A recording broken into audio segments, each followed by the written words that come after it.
치사율이라고 그러죠. 백신을 맞고 나서 이제 돌아가시는 케이스 이런 것들이 좀 있다는 얘기가 언론을 통해서 심심치 않게 보도가 되기 때문인 것 같은데 여기에 대해서 이야기를 좀 부탁드릴게요. 그러니까 참 이게 백신 종류도 여러 가지고 그렇죠. 네. 이게 효과도 뭐 사실 100%가 아닌 이상 사람들이 이게 내가 맞았을 때 완벽하게 내가 안전해지는 건지가 제일 궁금한 거예요. 그렇죠? 부작용이 있을 수 있다면은 내가 100% 안전해질 수 있는 약을 찾잖아요. 그래서 사람들이 이제 수치를 얘기하면 또 궁금해하는 게 이제 효과가 95%라는 게 이 95라는 숫자가 내가 백신을 맞았을 때 5%는 걸릴 확률이 있다는 건지 이 95라는 숫자가 뭘 의미하는 건지 혹시 설명을 좀 해줄 수 있을까요? 이렇게 생각하시면 돼요. 그래서 코로나 백신을 맞은 군에서 코로나 바이러스에 걸릴 확률이 얼마, 맞은 숫자가 얼마, 그래서 맞지 않은 군에서 코로나 바이러스에 걸린 사람이 얼마. 그래서 이제 이걸 따져봤을 때 코로나 백신을 맞은 군에서 이제 코로나 바이러스에 걸린 사람이 그렇지 않은 코로나 바이러스 백신을 안 맞은 사람의 한 20분의 1 정도 된다라고 보시면 됩니다. 또 한 가지는 백신을 맞고 혹시나 코로나 바이러스에 걸렸더라도 얼마간의 항체가 결국에 이제 바이러스가 들어왔을 때 맞서 싸워주기 때문에 중증도를 낮춰줄 수가 있다는 거죠. 그래서 모더나 백신을 맞은 사람 중에서 어떤 사망이나 뭐 중증의 그런 코로나 백신 환자는 없었다라는 것도 이제 주목할 점이 되겠습니다. 오늘 되게 중요한 얘기를 해주신 것 같아요. 그래서 아까 이제 반반은 나눠서 이제 했다고 설명을 해주셨는데 제가 이제 정확히 숫자로 좀 말씀드리면 더 와닿으실 것 같아서 예를 들면 모더나 임상 같은 거 했을 때 제가 찾아보니까 2만 명을 놓고 반을 나눠서 했을 때 이제 맞은 군에서는 8명이 환자만 생기고 맞지 않은 군에서는 162명이 걸린 거죠. 그래서 그게 이제 대략 95% 정도가 되는 거고 맞은 군에서는 중증 환자가 없었다가 있고 또 제가 최근 데이터를 또 본 거에서 이스라엘에서 이제 이스라엘이 굉장히 빠른 속도로 접종을 하고 있잖아요. 네. 거기서 이제 접종을 한 12만 6천 명을 봤을 때 0.01% 환자만 코로나 걸렸다는 거예요. 그러면 13명 걸린 거거든요. 그래서 제가 그거를 우리나라 인구에 한번 비례를 해봤어요.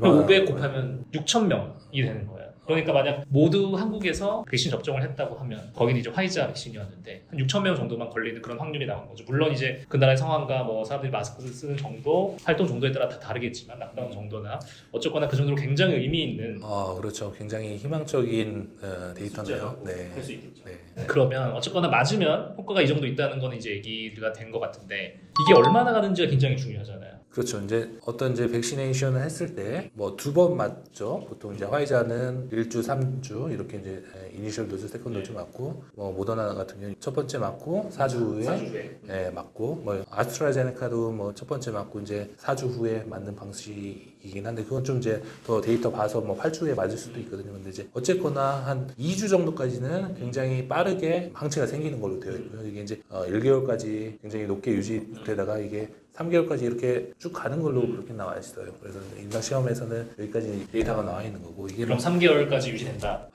근데 뭐 이게 이제 이렇게 가던 게 확 떨어지진 않을 거예요. 제가 봤을 때는 최소한 이제 쭉 가다가 뭐 이렇게 좀 떨어지긴 할 텐데 최소한 6개월 내지는 뭐 9개월 정도까지는 어느 정도 이렇게 백신의 효과가 나타나지 않을까 그렇게 생각을 해 봅니다. 그래서 이제 사실 저희가 독감 백신을 매년 맞잖아요. 물론 독감 백신 매년 맞는 거는 이제 매년 유행할 독감 바이러스를 예측을 해서 이제 다른 걸 맞기는 하는데 어쨌거나 한 번 맞는다고 해서 평생 면역이 될 가능성은 그렇진 않죠. 왜냐하면 이제 뭐 변이도 있고 이제 항체가 어느 정도 이제 소실이 되고 무반응자도 있고 뭐 그러긴 하죠. 그래서 뭐 다양한 반응이 나타납니다. 근데 제일 문제가 되는 게 이제 백신을 맞을 겁니까? 이런 설문을 해보면 사실 반 이상 되는 사람 혹은 반 정도의 사람들이 백신 안 맞을 거다 이렇게 이야기를 한단 말이에요. 뭐 가짜뉴스라고 치부해버리기에는 치사율이라고 그러죠. 백신을 맞고 나서 이제 돌아가시는 케이스 이런 것들이 좀 있다는 얘기가 언론을 통해서 심심치 않게 보도가 되기 때문인 것 같은데 여기에 대해서 이야기를 좀 부탁드릴게요. 우선은 이제 화이자, 모더나, 뭐 아스트라제네카, 뭐 삼성까지 이제 임상 연구를 하는 중에 우리가 이제 일상생활에 크게 지장을 줄 만한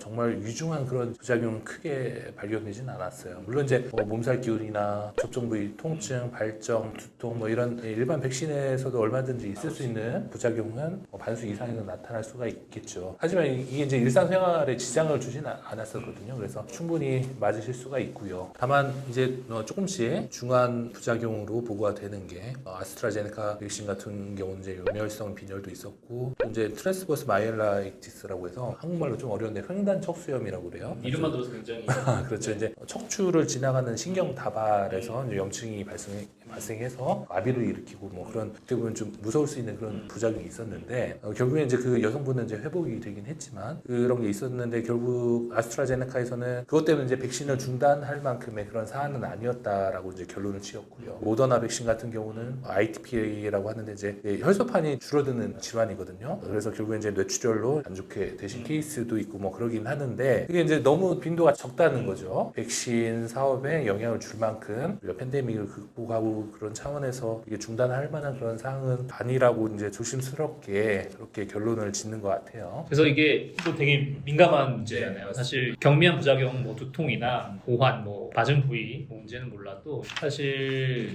저희는 흔히 익스파이어 한다고 하죠. 돌아가시는 케이스인데 이게 결국에는 원인 인과관계가 명확하게 규명이 돼야 그럴 수도 되는 있고 건데 아닐 수도 있는 네. 문제인 거죠. 그렇기 때문에 굉장히 이제 말씀드리긴 조심스럽지만 맞아요. 어쨌거나 빈도수에서나 인과관계가 명확하지 않기 때문에 공동적인 이제 이라고 하죠. 허드 이뮤니티를 위해서는 필요하다는 생각이신 거죠, 그렇죠? 네, 맞습니다. 그리고 이제 알레르기 반응에 대해서 저한테 문의하시는 분들이 많이 있더라고요. 보통 이제 백신에 의한 알레르기 이미 아까 서두에도 말씀드렸지만 거의 이제 8천만 명이 접종을 했기 때문에 가진 데이터에서는 거의 심각한 알레르기 반응 같은 경우에는 15분 내에 일어나는 걸로 되어 있기 때문에 접종 이후에 15분 동안 관찰할 것을 권장을 하고 있고요. 그 안에 이제 알레르기 반응, 단순 알레르기 반응을 넘어선 이제 맥관 부종이라고 하죠. 기도 이제 폐색 등을 일으킬 수 있는 위험한 질환의 경우에는 아나필락시스. 네, 아나필락시스의 경우에는 치료가 적합하게 되면 크게 문제 없이 진행할 수 있고요. 저도 이제 아나필락시스를 한번 제 환자 중에 경험을 한 적이 있어요. 굉장히 쌕쌕거리고 호흡곤란이 오기 때문에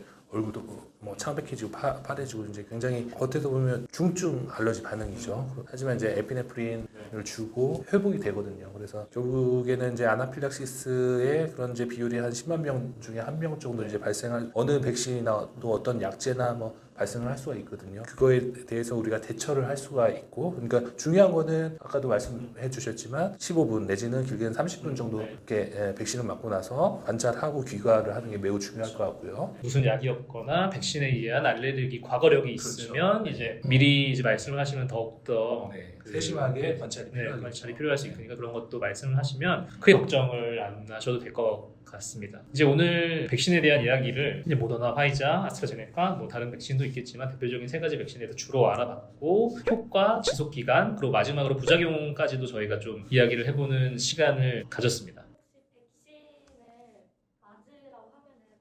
백신 접종하는 거는 이런 이제 팬데믹한 상황에서는 사실 이제 개인적인 문제일 수도 있어요. 나 자신을 보호한다. 뭐 그런 차원의 문제일 수도 있는데 이런 팬데믹 상황에서는 결국 이제 국가적 세계적인 문제이기 때문에 저는 특히 이제 의사이기 때문에 제가 진료하는 환자들을 보호하고 그런 차원에서 저는 맞아야죠. 저 자신도 보호하고 환자도 보호하고 또 나아가서는 이제 그 환자의 가족도 보호할 수 있는 그런 이타적인 행동이기 때문에 저는 맞아야 된다고 봅니다. 저도 뭐 제가 무슨 백신을 맞을지 알 수는 없지만 종류에 상관없이 사실 맞을 생각이고요. 문 원장님 말씀하신 것 같아요. 저희는 이제 환자를 봐야 되는 직업을 가졌기 때문에 저를 보호하는 거가 사실 아니고 정확히 얘기하면 제 나이대에서는 이타적인 의미죠. 저를 제외한 다른 분들 또 그 다음 분들을 넘어선 또 다른 분들을 보호하기 위한 행위이기 때문에 제가 말씀드리고 싶은 게 이게 부작용이 있다 혹은 뭐 죽을 수도 있다 이런 건 사실 부풀려진 면이 많아요. 지금 뭐 천조라는 여러 가지 약들, 여러 가지 백신들도 가지고 있는 부작용의 가능성이 있기 때문에 나나쯤이야 뭐 이런 생각을 가지기보다는 공동의 그 목표가 있잖아요. 저희가 코로나를 좀 벗어나는 삶, 벗어나서 자유로운 삶 이런 것들을 생각했을 때 이타적인 행동이라고 생각을 하고 백신을 좀